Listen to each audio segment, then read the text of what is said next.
I'm going to first of all say that this is a very important implementation problem, and my plan is to discuss implementation problems next week. Oh, implementation next week. Okay, gotcha. Yeah, this week it's motivation.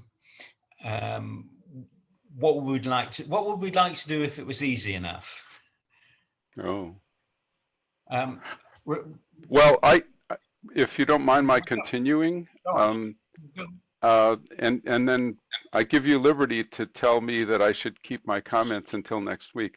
So um, I I hunted around a little bit because I was present at the inception of the Tech Live distribution. I watched these sorts of problems play out. Um, I'm going to hazard a guess that the current Tech Live medium, the DVD, is not dual layer. No, it But is. it is. Yeah, it's It nearly is. 8 MB. It is. Okay. That's doable. Yeah. Okay. Um, it is But dual layer DVDs now. are disappearing too. Most new desktops and laptops do not have readers for DVDs and CDs. You have to spend another $50 and buy one. But you're touching on something that I think I'll just segue right into, and that has to do with physical media. And when we think about the Tech Live DVD distribution, I'm casting my mind back. 1997 or so was when we got it rolling, or 98. Anyway, pretty long in the tooth now. And given that things are now distributed without such physical media commonly,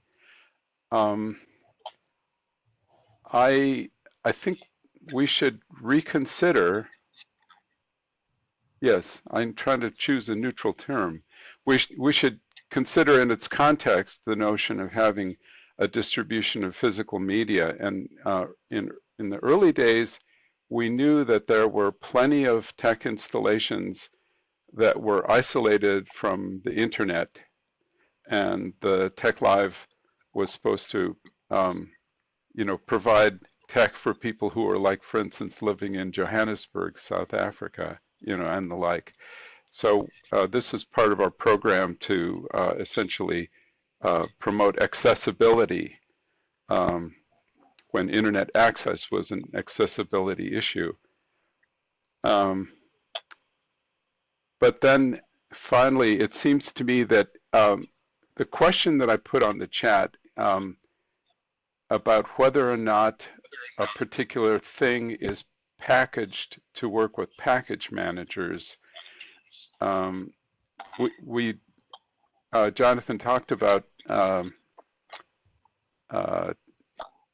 what is it called, the package manager tool for the tech installation,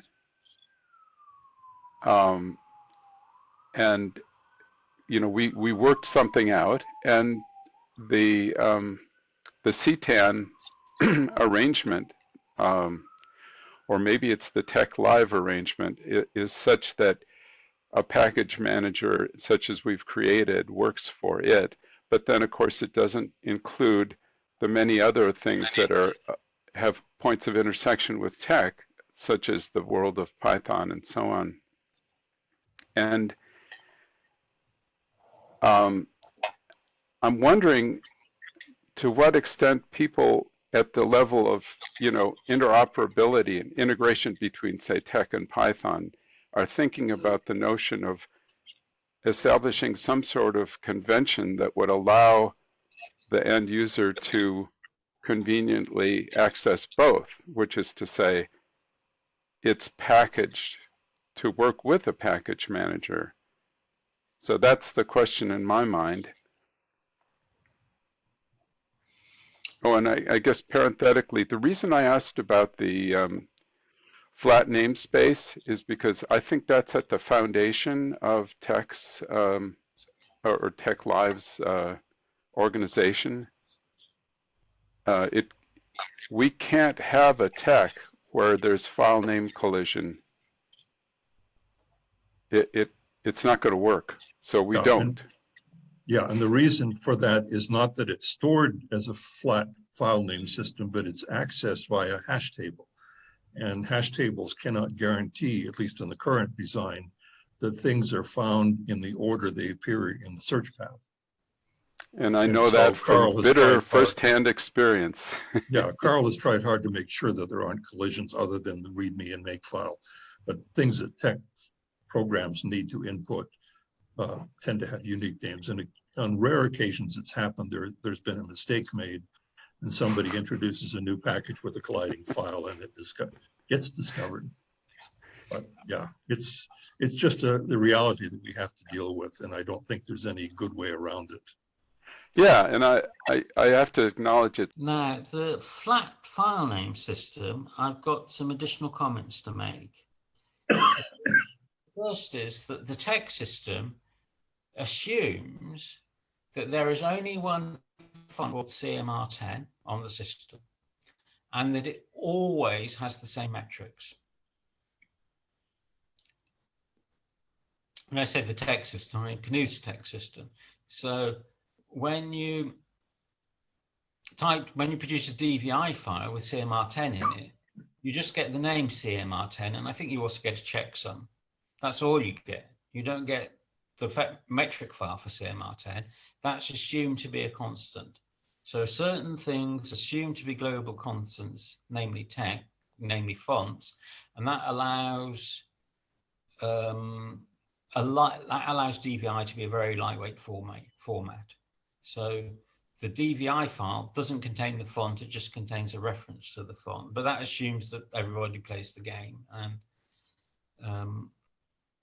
that's usually the case. The Python doesn't have a flat file name system. It has a package has its own namespace.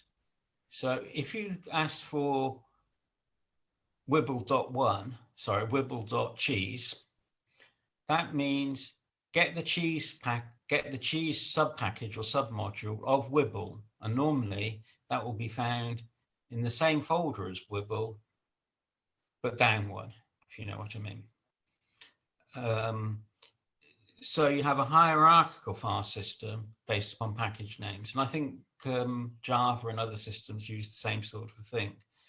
Whereas, for example, in LaTeX, I don't think they have that package sort of thing, because the whole text system is based upon not letting any information from outside leak into the typesetting calculations.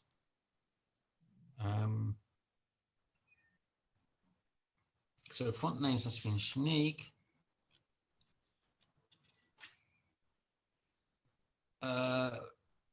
And then I've got two more notes, which I think we've already covered. I want to use something that requires tech resources to run. I think that's a sort of widespread problem. I want to use something that isn't really tech, but it does need tech resources to run.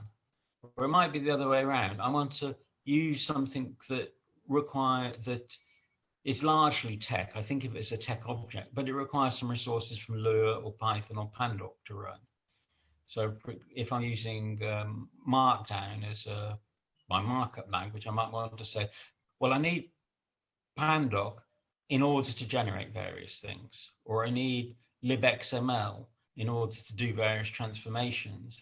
But really, it's a tech thing, or I like to think of it as a tech thing. And then finally, we've got security regarding downloads, which is, what's the word? That can be a real barrier to entry, in that Kelly, for example, works in an environment where downloading things from the internet and installing them from your machine is disapproved of. And Nelson's point about solar winds is an example of misplaced trust, or a lack of sufficient paranoia regarding downloading something from the internet and installing it. We've downloaded this from our security provider, so why don't we install it?